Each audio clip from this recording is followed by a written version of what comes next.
আল্লাহি আমি কোথায় থেকে শুরু করব, কোথায় শেষ করবো? রাসূলুল্লাহ সাল্লাল্লাহু আলাইহি ওয়াসাল্লামের চরিত্রটা আমাদের জন্য উত্তম ছিল। আফসোস আফসোস নবী প্রেমীদের মুখে দাড়ি নাই। আফসোস মুসলিমরা সালাত আদায় করে না। আফসোস বিবাহের পূর্বে মানুষ হালাল সম্পর্ক করে বোরখা পরে ফজরে জাগায়। আফসোস আফসোস মানুষ মদ খায় না, সিগারেটকে মদ মনে করে না। আফসোস মানুষ শুকরের মাংস খায় না, অথচ হারাম টাকায় গরুর মাংস কিনে খায় আর সেটাকে হারাম মনে করে।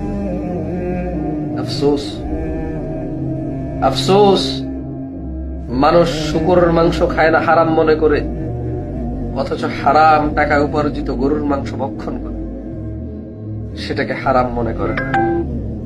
হারাম হালালের সংজ্ঞাই পরিবর্তন হয়ে গেছে। আফসোস নবী প্রেমিক নবীর সুন্নত জানে না।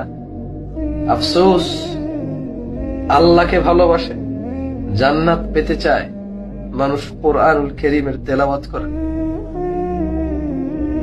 আফসোস, ওয়াল্লাহি আফসোস।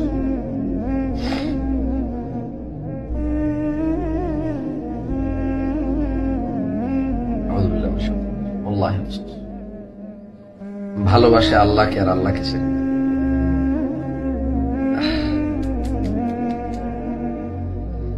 বোন, তোমাকে বলে রাখি,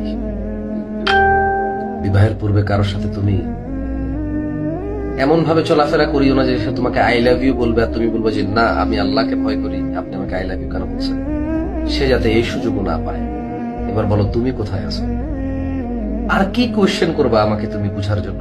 দিন ভাই, তোমাকে বলি, তুমি কোনো মেয়েকে পছন্দ হলে তার বাবার সাথে কথা বলার সুযোগ রাখো, তার অভিভাবকের সাথে কথা বলার সুযোগ রাখো। সে যদি না বলে, বাড়তি চেষ্টা এফোর্ট করার দরকার আল্লাহর কাছে। আর অমুক মেয়ে তমুক মেয়ে নাম ধরে ধরে চাওয়ার দরকার নেই। পৃথিবীতে এখনো পুরুষ 2-3টা করে বিবাহ করলে কিছু মেয়ে স্বামী ছাড়া থাকবে। তুমি কেন মনে করতেছো যে এছাড়া আর সুন্দরী মেয়ে নেই? যদি এমন হয়, তুমি নিজেই বলো পুরুষরা 4টা বিবাহ করবে ভাই, তো এই ছাড়া তো আর সুন্দরী নেই। একে বিবাহ করার পরে তুমি দ্বিতীয় তৃতীয় বিবাহ কিভাবে করবা? বলো, এই ছাড়া তো আর সুন্দরী নেই, এই ছাড়া তো আর দিনদারি নেই, এই তো সবচেয়ে ভালো মেয়ে। তোমার দ্বিতীয় তৃতীয় বিবাহ করার চিন্তা করো কিভাবে? তাহলে তুমি এইভাবে চিন্তা করা উচিত না। আল্লাহ আমাদেরকে বুঝার তৌফিক দান করো।